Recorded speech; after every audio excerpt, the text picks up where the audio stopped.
అందరికీ నా హృదయపూర్వక నమస్కారం. ఈ రోజున జీసస్ వృద్ధాశ్రమం కొత్తగా ప్రారంభిస్తుంది. కొత్త బిల్డింగ్లో మీరు అందరూ ప్రవేశిస్తున్నందుకు నా మనస్ఫూర్తిగా నా అభినందనలు తెలియజేస్తాను. దీని ద్వారా మీ అందరికీ సంపూర్ణమైన ఆరోగ్యాలు ఉండాలని మనస్ఫూర్తిగా కోరుకుంటున్నాను. దీన్ని స్థాపించిన శ్రీ లక్ష్మీ నరసింహం గారికి ఆవిడ నా తల్లితో సమానం. ఎందుకంటే ఆవిడ ఈ ఎవరు లేని పెద్దలందరినీ, వృద్ధుల్ని ఎలా ఆదుకోవాలని చెప్పి ఆవిడకి ఎంత తప్పన పడి ఆవిడ ఎంత ఇచ్చారో నాకు బాగా తెలుసు.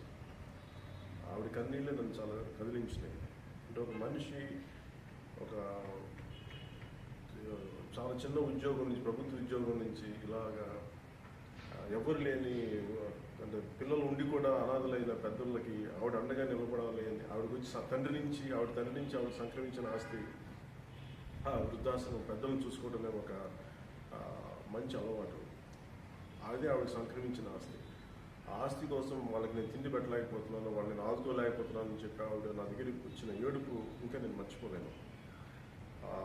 అందుకే నాకు ఆవిడని చాలా మనస్ఫూర్తిగా ఆవిడ పాదాలకి నా నమస్కారం. ఎందుకంటే చాలా అరుదుగా జీవితంలో తోటి వాళ్ళ కోసం బాధపడే వ్యక్తులు ఉంటాం. అలాంటి అరుదైన వ్యక్తుల్లో శ్రీ లక్ష్మీ నరసింహం గారు.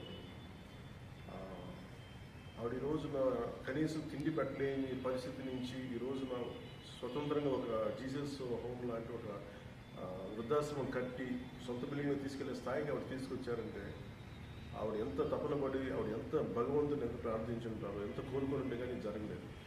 అలాంటి ఒక అద్భుతమైన విషయం ఈరోజు జరుగుతుంది. మీ అందరూ మనస్ఫూర్తిగా ఆ కొత్త భవనంలో మీ అందరికీ ఆనందం, ఆరోగ్యం ఉండాలని మనస్ఫూర్తిగా కోరుకుంటూ, లక్ష్మీ నరసింహం గారికి కూడా మీరు నా తల్లితో సమానం.